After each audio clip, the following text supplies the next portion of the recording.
Welcome to Fantasy Football Today Dynasty. I am your host, Heath Cummings, joined today by a friendly face, a guy who's been on the show before, Mike Faiella. You know him on social media at Daddy's Home FF.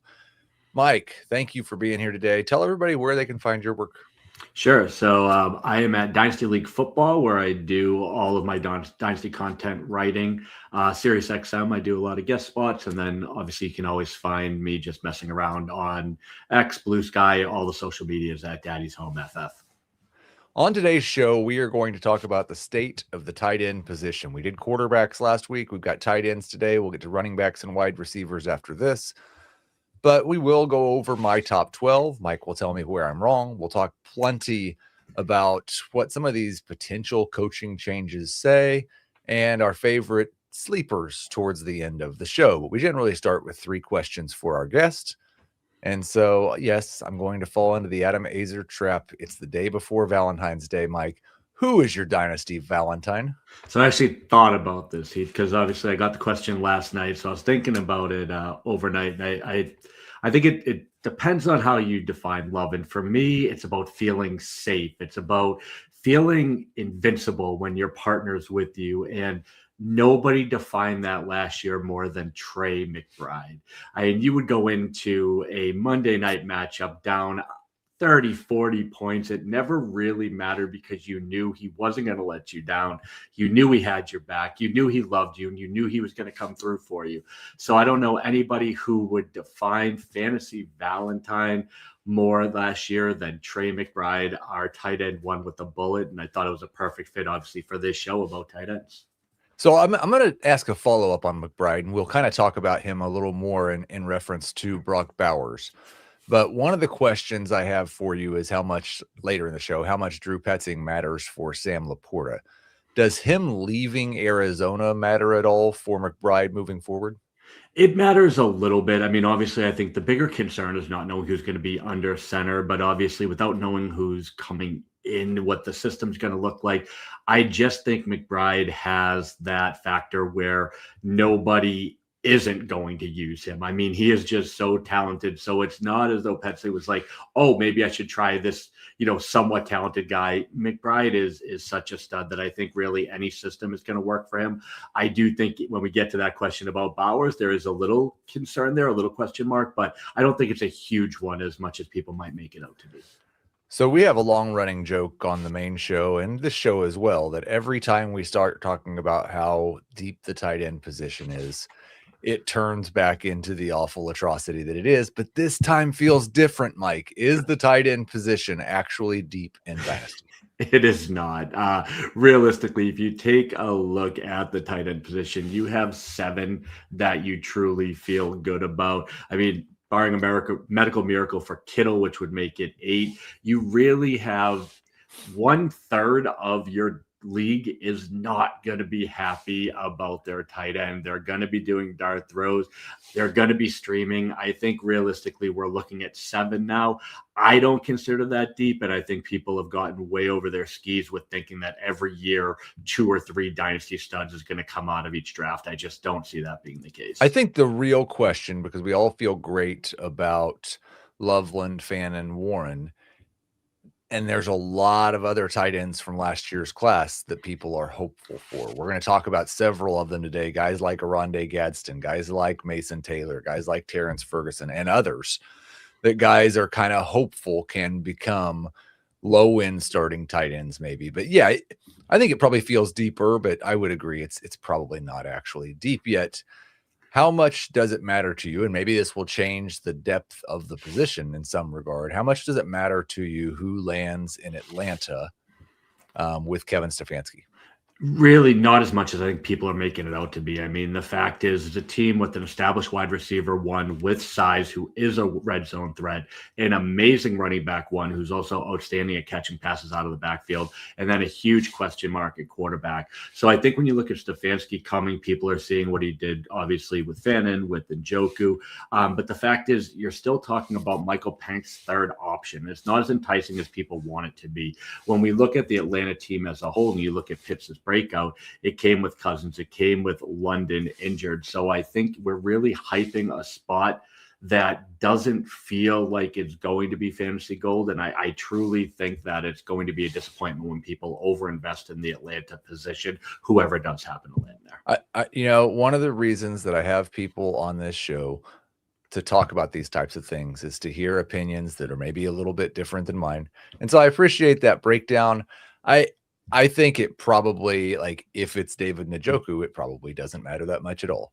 If it's Pitts or Isaiah Likely, I may get a little bit too excited about Kevin Stefanski's history with the tight end position because it's the same history as Drew Petzing. It's that system that one of the things they've done, and it'd be interesting for Bijan, is a lot of their dump-off passes when the quarterback gets in trouble are to a tight end. Trey McBride had a ton of those over the last 3 years, where it wasn't even necessarily that they were planning on throwing to him. It's that everything downfield wasn't open, and Trey McBride was the release valve. I'll be interested to see how much of that still lives in Stefanski's offense and if that has any impact on the number of targets that go to Bijan Robinson, because those types of targets are more about schematics than they are about earning targets, which is what we always like to talk about. Let's take our first break. When we come back, we're going to get to my top 12 tight ends. Before we do, Husky, I saw in the chat said we had one prediction for my tight end rankings. Trey McBride 1, Brock Bowers 2, and Harold Fannin 3 through 10. We'll find out if he's right after this break. This is European soccer's biggest stage. Written in the stars! What a difference she has made! The question is, can you handle it? Can you handle it? The crowd here feels electric. Stream every match of the UEFA Women's Champions League on Paramount Plus. We are back, and I am just about ready to unveil my top 12 tight ends. The full Dynasty rankings for quarterback, running back, wide receiver, tight end will likely come the last week of February to kind of set the stage before we enter into free agency, and then I'll update them at the end again of March after most of the free agency. But for now, the top 12 tight ends: Brock Bowers, Trey McBride, Colston Loveland, Harold Fannin, Tyler Warren, Sam Laporta, Tucker Kraft, Oronde Gadsden, Kyle Pitts, Isaiah Likely, Mason Taylor, Terrence Ferguson. So again, that's Bowers, McBride, Loveland, Fannin, Warren, Laporta, Kraft, Gadsden, Pitts, Likely, Taylor, and Ferguson round out my top 12. Mike will get plenty of chance to talk about his disagreements in the next few minutes, but let's start with what I think everyone agrees right now is the clear top tier at tight end: Brock Bowers and Trey McBride. McBride was much better last year. I still have Bowers ahead of McBride. How do you distinguish between those two in Dynasty? Yeah, this one is a killer because as we talked about at the beginning in my Dynasty, my fantasy Valentine being Trey McBride, I think right now the only thing that we can really use is their situations, which is why I'm actually fine with Bowers at 1, with Kubiak coming to town and presumably Mendoza as well. I believe McBride is the slightly better player, but with far more uncertainty, I really think giving the nod to Bowers is the safer play right now. And when you're talking about two studs, I think you really want to play it a little bit safe.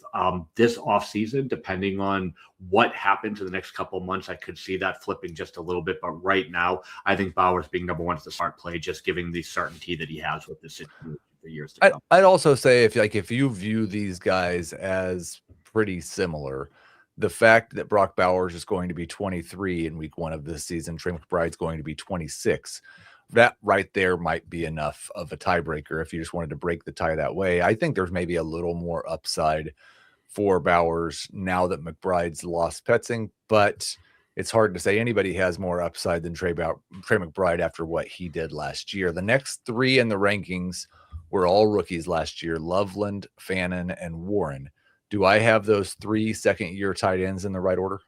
You do have them in the right order, but I want to add just a little bit of nuance that I do think it is Loveland, a really nice tier break, Yeah. Fannin and then Warren right on his heels. I mean, I do like, if we were talking just overall NFL player, I love the player that Tyler Warren's become, coming out of college. I like what he showed at the beginning of the year, but Fannin is a target monster. He's making the most of those targets. And now we've obviously got the news that Njoku, who just announced on social media a couple of days ago that he will in fact be leaving Cleveland, has that spot all to himself. So I do like the order, but I do think Loveland has the significant edge over the other two. So I do have a little bit of a drop off rather than it being like 1A, 1B, 1C, where I see more really Fannin and Warren being in the same tier. Okay. So I basically have Loveland, Fannin, Warren, and then the next two guys, Laporta and Kraft, all kind of in the same tier. I think that there's certainly a case to be made for when Loveland was on the field last year. His targets compared to everybody else on Chicago were ridiculous, and we should probably expect Loveland to be on the field a lot more in his second season. So I don't necessarily I think I could get on board with putting Loveland in his own tier and then Fannin, Warren, Laporta, and Kraft. But part of the reason that I've a little bit higher on Sam Laporta is I am pretty excited about the fact that, it's not just that they brought in the guy who throws the ball to tight ends or whose teams have thrown the ball to tight ends so much in Drew Petzing, but also like Dan Campbell had to replace Ben Johnson, brought in a guy that didn't have much experience, went about half a season and said, no, I don't like that, took over play calling himself, and then didn't want to stick with that either. And said, let's go get a guy who has a lot of experience as an offensive coordinator. And so my expectation is that Petzing has a little bit more freedom to do what he has done in the past, as opposed to someone who's not called plays. But I know you were kind of downplaying the Stefanski thing a little bit with Atlanta. So instead of saying how much, I'll just say, do you think Drew Petzing matters for Sam Laporta? Oh, he definitely does. And it's funny that you bring up Atlanta because I have that in my answer. I'm going to trust Trey McBride first and foremost, who said in an interview that this is going to be huge for Laporta. Obviously, with medicals, neither of us are a doctor, so I hope his back issues are behind us. But I do obviously temper expectations a little bit for the exact same reason like we talked about with Atlanta, only it being Amon-Ra St. Brown and Jahmyr Gibbs instead of Drake London and Bijan Robinson. It is a similar situation, I think. And Laporta, I mean, we talk about his spectacular rookie year. It was very propped with touchdowns. So we haven't seen Laporta ever really, when healthy, be that target monster that we get out of Bowers and McBride. He was doing it really on the back of touchdowns, which is a little bit unstable, as we all know. The thing that's really interesting to me with Laporta is that first season, when it was the fact that he scored 10 touchdowns was the main reason he was so good. But he did also see 120 targets in that season. Mm-hmm. And his efficiency in terms of catch rate, in terms of yards per reception, were really mediocre. He averaged 7.4 yards per target, just not exciting at all. Over the last season and a half, I guess, not quite 2 seasons, but over the last 2 seasons, his catch rate is up significantly. His yards per catch are up significantly. The yards per target, about 20% better than it was as a rookie. So it seems that he has improved as a player.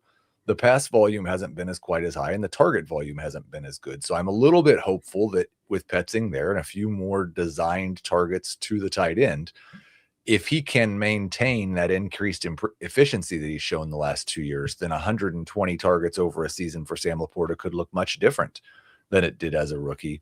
And I wouldn't expect him to score touchdowns at the same rate that he did as a rookie, because I wouldn't expect any player to do that.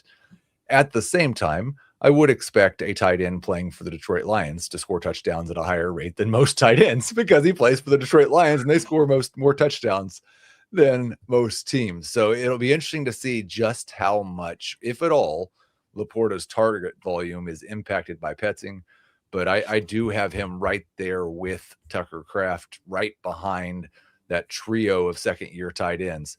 So now's the time where you get to go, what did I get wrong in the bottom half of my top 12? And just to remind people, especially for those who are listening, to Tucker Kraft, Rondé Gadsden, Kyle Pitts, Isaiah Likely, Mason Taylor, Terrence Ferguson. That's the bottom 6 of the top 12. Where did I go wrong? So let's start right at number 7, where Tucker Kraft is about 3 spots too low. I mean, this is a guy really who, when healthy, would be challenging that Bowers McBride tier. We saw what he looks like. We're hopeful that the injury was a little earlier, obviously, than some of the folks that were injured in the playoffs, like Kittle. if he comes back to full strength, I think Tucker Kraft slots in that tight end 3, tight end 4 spot. So I think I'm a little bit more optimistic on Kraft than you are. So that would be my first one. I actually don't hate Gadsden and Pitts where they are. That's probably safe. Isaiah Likely. Oh, I love your optimism. I love where you're feeling about Isaiah Likely, and I want to be there with you. But I don't know how old the folks are in the chat, but Heath, for yourself and myself, man, does this feel like Ladarius Green, and I don't want to fall into that trap again. I just don't want to see. Likely just doesn't feel like that guy. So for me, I'm still holding out hope and putting Kittle in that spot. With Mason Taylor, I'm going to drop him 1. I'm going to reluctantly add Dalton Kincaid. And I say that reluctantly. He has burned all of us so much, but you hear that he was playing all season with an injury. You hope that's true. You see the talent. He's connected with Josh Allen. They don't really have anybody else to throw the ball to. Everything is set up for Dalton Kincaid to be a stud. I can't get him out of my top 12. I might look silly doing that, but I'm still there. And then I'm going to put Mason Taylor at 12 with Terrence Ferguson. And was high on him coming out. I still wonder what Parkinson did. Is Ferguson going to get the chance to really jump into that spot? I like the dart throw. I like where your head's at. I'm just not sure I'm there with you. So I'm going to drop him out of the ranking there. Yeah, I think with Kincaid, like I agree with you that the idea that he was hurt all year should make us think, well, maybe he'll play more. The problem is, has more of his career been played while he was hurt or while he was healthy? And then the other problem, they don't have anybody else to throw to. Well, we've got several months now where they have the ability to change that. And so if we get to August and Dalton Kincaid is at training camp and none of his knees are bothering him and everything, he seems healthy, and the Bills didn't add a wide receiver 1, then I will certainly get Dalton Kincaid back inside of my top 12. I have a hard time counting on his health for the next 8 months. And then I have a hard time believing that the Bills will continue down the route they seem to have chosen at the wide receiver position. Hopefully, for Josh Allen's sake, we get a wide receiver 1 there. I do want to go back to Tucker Kraft because I agree with everything you said about his talent. I've called him almost George Kittle and then just flat out George Kittle. The only problem I have is that even last year listen, a lot of it was based on touchdowns. He had 6 in 8 games.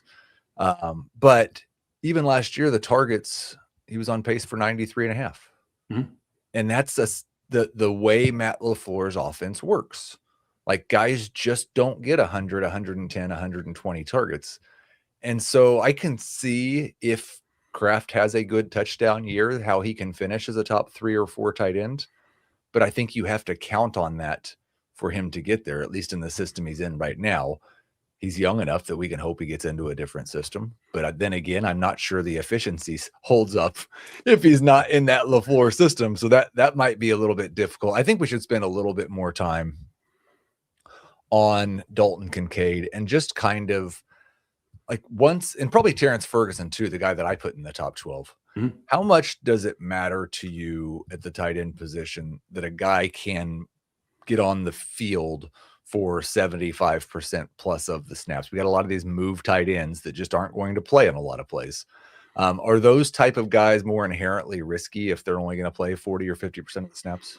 Yeah, I mean, absolutely they are. It comes down to a fact where once you get a guy who's in a role that becomes predictable, where you're only seeing him on the field for passing downs, what you're missing is that really nice gainer of those pop passes off of the play action that are now going to really more of the inline blocking tight end. And that's where you have a problem with some of these guys that have become really more of that wide receiver, big slot type player, but they're not quite good enough to be a wide receiver. So you call them a tight end.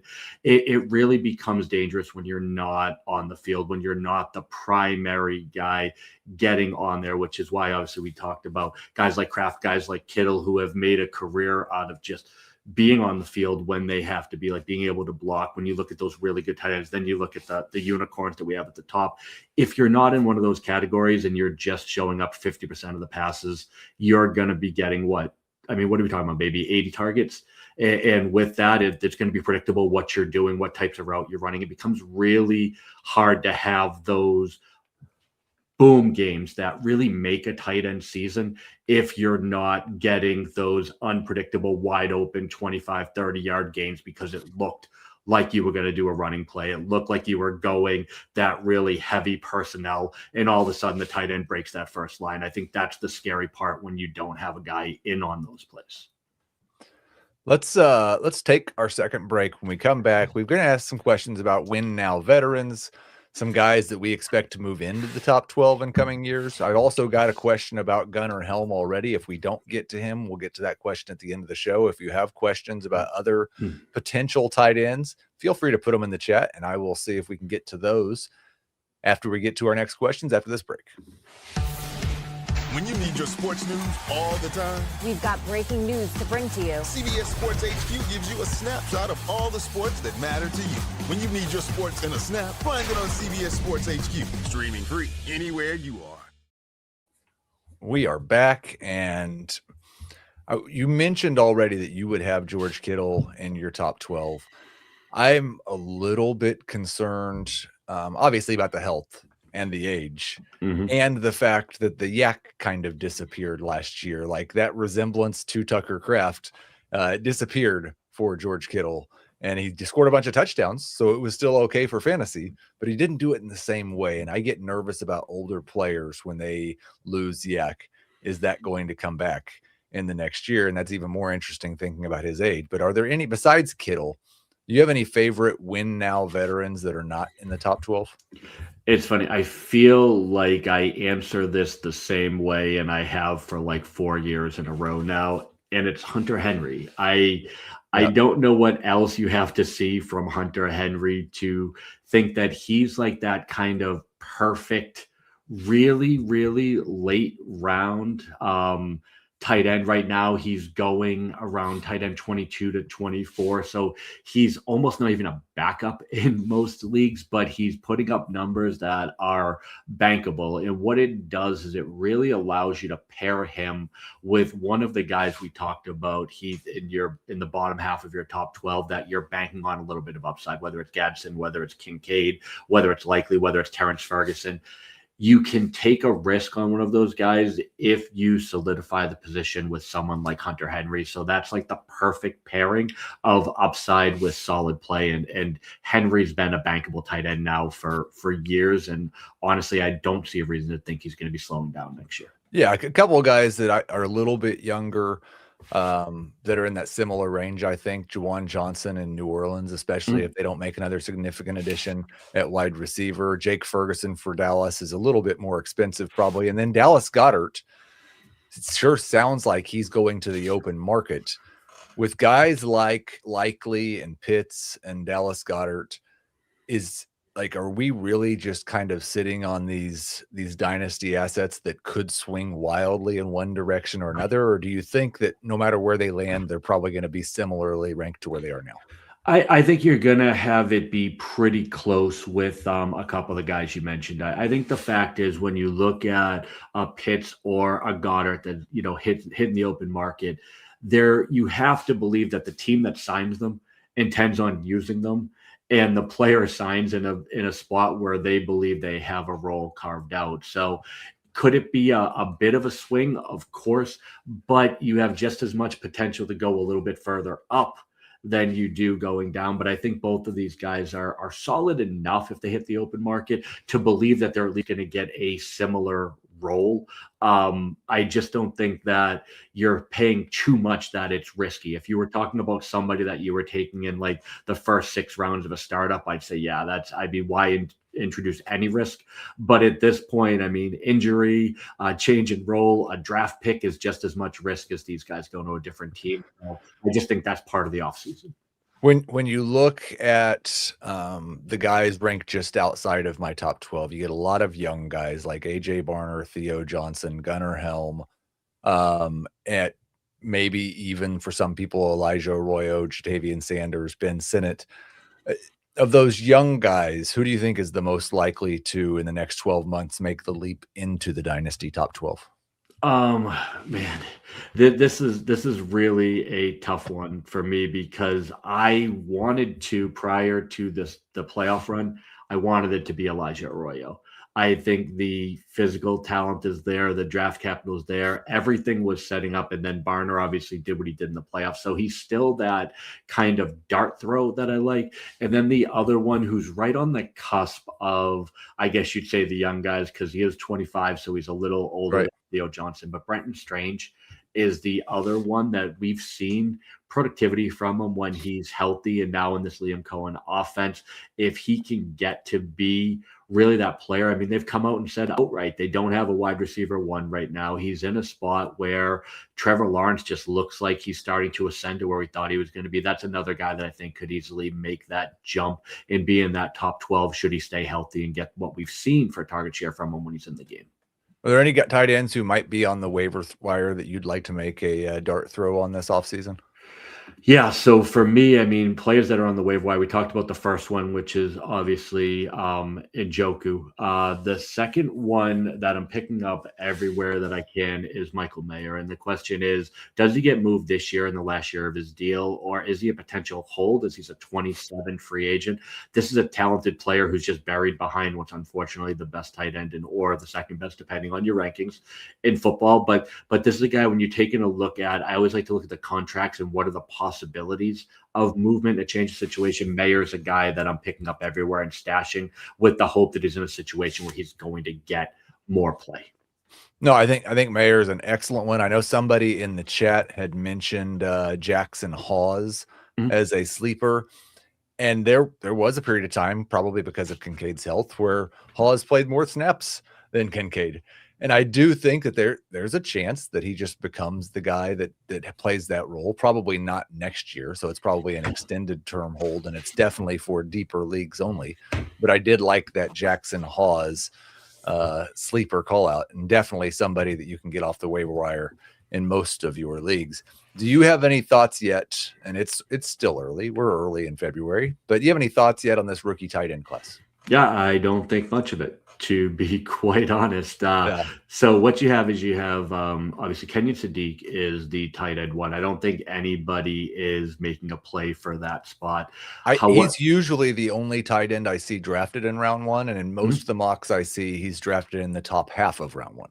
And I think that's a little bit rich. I think what you're looking for is people are looking at history and saying, oh, the top tight end is going to be a player, because we've been so spoiled with last year's class, obviously having three studs now that are in your top six, Bowers, McBride. We've had Laporta, we've had a nice run of tight ends. I don't think Sadiq is that. I think Sadiq would have been more of like the tight end 4 or tight end 5 in last year's class when you look at from a dynasty perspective. So expect more of like the Mason Taylor potential of that bottom half of the tight end. So I have him more in like my 109. The only other guy that I actually think is draftable when you're talking about a 12-team 4-round rookie draft is Stowers, who you're probably going to get maybe late second, early third. He did some things with Pavia. He looked like a player. Otherwise, there's no one even really draftable or rosterable except for in the deepest leagues in this class. This is not a tight end class. If you need a tight end, you really want to be looking at either trades or your waiver wire, some of those potential dart throws from last year that disappointed maybe. But I mean, I just don't see anybody else, whether it's Claire, Trigg, I just don't see anyone else that's worth a roster spot when you already have so many dart throws. So that might lead into a good question, because a lot of people who listen to FFT Dynasty drafted Harold Fannin in their rookie draft last year, and a lot of them already had Trey McBride or another starting tight end. So I've had several questions over the last months from people like, I have McBride and Fannin, I have Bowers and Fannin, I have this Laporta and Fannin, whatever it might be, and they're thinking about taking the profit on Fannin. And it seems like if this is not a good tight end class, and Fannin's probably younger than most of the tight end prospects in this class anyways, that he might be someone you could sell to a team that is looking for a tight end and can't find one in this draft. So have you got any thoughts about where? So we'd have Fannin ahead of Sadiq. You got him at 109. Mhm. What type of draft capital would you be looking for Harold Fannin? I'm kind of thinking it has to be a top 6 or 7 pick. Higher for me. I mean, when you look at Harold Fannin and what he did last year, you're really looking at, I'd say, 104. Yeah. Because you have, for me, it would be Love, Tyson, and Tate are the 3 guys that I probably, if I look at my dynasty rankings, I would have over Harold Fannin. So that would be really it for me. I mean, that to me is like, I would rather make a move for an existing player than I would a draft pick for Harold Fannin. I just think that if you're getting anywhere in that top 3, you're looking great. I would have hit Fannin at 4, so I wouldn't trade him for anything less than 3. I'd be looking to move him for an established player just because you're really getting to the uncertainty, and you're trading a guy who already proved it in the NFL, and his situation just got better. What else could you possibly want? So yeah, Fannin for a top 3 pick, or absolutely not. I'm looking more for either a 27 pick, which is a much better draft, or an existing player. I think it'd be interesting if you might have a match if you had a team that had Fannin and Bowers or Fannin and McBride and was also weak at QB in a super flex league. And maybe the guy that has the Mendoza pick has a weakness at tight end. That might be a pairing that I could get behind. But I agree with you. It's definitely a top 5 pick, maybe a top 3 pick for some people. We had a few names thrown out in the chat that I don't think we got to. Andy says Gunnar Helm thoughts if you have time. Helm, I know Jacob Gibbs is a big fan of his game and was coming into the NFL. And Chigo Okonkwo is a free agent, so there's a possibility that Helm's the tight end one there in Tennessee. He's not a top 12 tight end for me, but Helm is a top 16. I've got him at 16 right now. What are your thoughts on Gunnar Helm? I have him really in that Brenton Strange range, so probably in that Strange Johnson category, which would put you around 17 or 18. Like, he's a good player, but I do think we're just kind of repeating history at Chigo Okonkwo, where we get hyped about a guy who gets the spot, who flashes a little bit, but is never going to be consistently solid enough to feel comfortable about. So, I mean, I'd probably have him a little below the 2 guys that I have, but that tier. So a decent guy to stash on your bench, because obviously he's the type of player that I could be wrong about, could get more of a target share from Cam Ward, but overall not someone that I could see going into that kind of next tier of players that are already putting up numbers and have been historically. Like most fantasy football analysts, we talked about Elijah Arroyo and kind of glossed over A.J. Barner because everybody was hoping A.J. Barner would not stand in Arroyo's way, and he certainly did. You mentioned the great performance in the playoffs. Here's a question. Will Barner ever get top 10 usage? My initial thought is no, except for the fact that his tush pushes could push him into that territory if that play remains legal. Yeah, I mean, I agree with you. I think Barner is a really nice story. I was stoked to see him do well in the playoffs. I just don't think that he is that talent that's going to break in and be like, hey, I'm going to be getting the ball. Obviously, we have the wide receiver 1 with the bullet target share in JSN already there. You have a very heavy run offense. So I think Barner is never going to get to a point where you're really feeling great about him. I think he's a nice bye-week fill-in, but I also would say that Arroyo could challenge him even as soon as this offseason and get into that really messy situation where Barner almost becomes the Cole Kmet to Arroyo's Colston Loveland, but only in a far less desirable situation. So he played 77% of their offensive snaps in the regular season, played 89% of their offensive snaps in the postseason, and had 75 targets in those 20 games combined, which is partially a function of Sam Darnold just not throwing that much, but also because they've got JSN and they're not going to throw the ball to A.J. Barner a bunch of times. Somebody also asked, is Arroyo a bust? Arroyo's not a bust yet, but the future does look gloomier after Barner emerged. And I'm not particularly excited about Arroyo yet. Here's a name that everybody was really excited about. Ben Sinnott was supposed to be the starting tight end for the Commanders already. They extended the whole Zach Ertz experiment longer than anybody wanted them to. Do you have any hope left at all for Ben Sinnott? I think if you can't beat out John Bates when Zach Ertz gets hurt, I think you're probably got your answer. And Aaron, that this is not a slight on you. I was right in the conductor's seat of the Ben Sinnott train. I had him on every team, and he's getting dropped across the board for draft picks this year because I'm ready to say I was wrong. Once Ertz went down, we didn't see it. I think that was the proverbial nail in the coffin, if you will, for Ben Sinnott being a fantasy star. Two more names before we wrap up. One that I get really excited to talk about, Darnell Washington, because wouldn't it be fun if he mattered? And then two, who I'm not really that excited about, Colby Parkinson, but he was a lot better last year. Do you have any hope for Parkinson or Washington in 2026 and beyond? Not really. I think they're both in very messy situations. They're not really players that I think are going to necessarily outpace their competition in a way that would be meaningful. And like we've been talking about all this time, unless you're a true tight end one, getting the snap share, getting the target share, there's almost no hope of fantasy stardom. And neither of these players are good enough to really carve out that type of role. Parkinson even having immense competition for targets. I mean, how could you expect a tight end from in that offense to really shine? And then Darnell Washington. I mean, how many years in a row have been hoping, because it would be a lot of fun. I mean, he is a mammoth human being, but we haven't seen it yet. I just don't see it coming. You know, how can we have a state of the tight end position discussion without bringing up Travis Kelce? Thank you to the chat for saving me from that error. Sorry I came in late, but what about Kelce in 2026? Well, the first obvious thing that has to be said, Mike, is we don't know for sure that Travis Kelce is going to be playing in 2026. But let's assume for a moment that he is. He comes back for his one last season. Over the last 2 years, 97 catches for 823 yards and 3 touchdowns. Made a really big deal about how much effort he put in to get back in better shape this past offseason. Put together a very similar season with 76 catches for 851 yards and 5 touchdowns, but was much better after the catch and on a per catch basis. If Kelce comes back, does he deserve to be in that conversation we had about earlier about win now vets? He does. And what I really like if he comes back is we just talked about how bad the 26 draft class is looking for tight ends.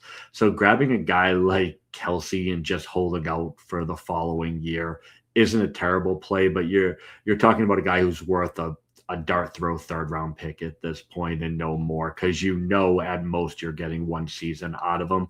But yeah, I mean, he still would be a fantasy start. I mean, what was he? He was the tight end 4 for like the better part of the season to begin with, and then dropped off. It's a tough position out there to get consistency. So yeah, I mean, if you're looking at this 3rd round pick and saying, oh, should I take Claire or Trig or trade it for Kelce and wait for next year if you need a tight end. He's not a terrible dart throw, but yeah, you know what to expect. 75 catches, 800 yards, and 4 touchdowns. It's probably the easiest projection you're going to make over the offseason if you plays. And Mahomes' health will factor into that, but I think we may see – I definitely think we'll see Mahomes run less, and maybe there's a few more short area targets in the offense. Whether Kelce is the guy that gets those targets, we'll have to find out. I have a dynasty team where my 2 tight ends are Travis Kelce and David Njoku, and yeah, we've been trying to win titles, and now we're going to have to try to rebuild the position because that duo has happened to age at the exact same time. Mike, awesome stuff. Thank you for helping me break down the current state of the tight end position. It's going to be a wild month upcoming for this position and all the others. Remind everybody where they can find your work. Absolutely. You can find me on all the socials at Daddy's Home FF and on dynastyleaguefootball.com, where you can find all of my off-season content. Thank you, Mike. Thank you, Emma, for making everything work. Thank you to everybody who was active in the chat. We will talk to you next Tuesday.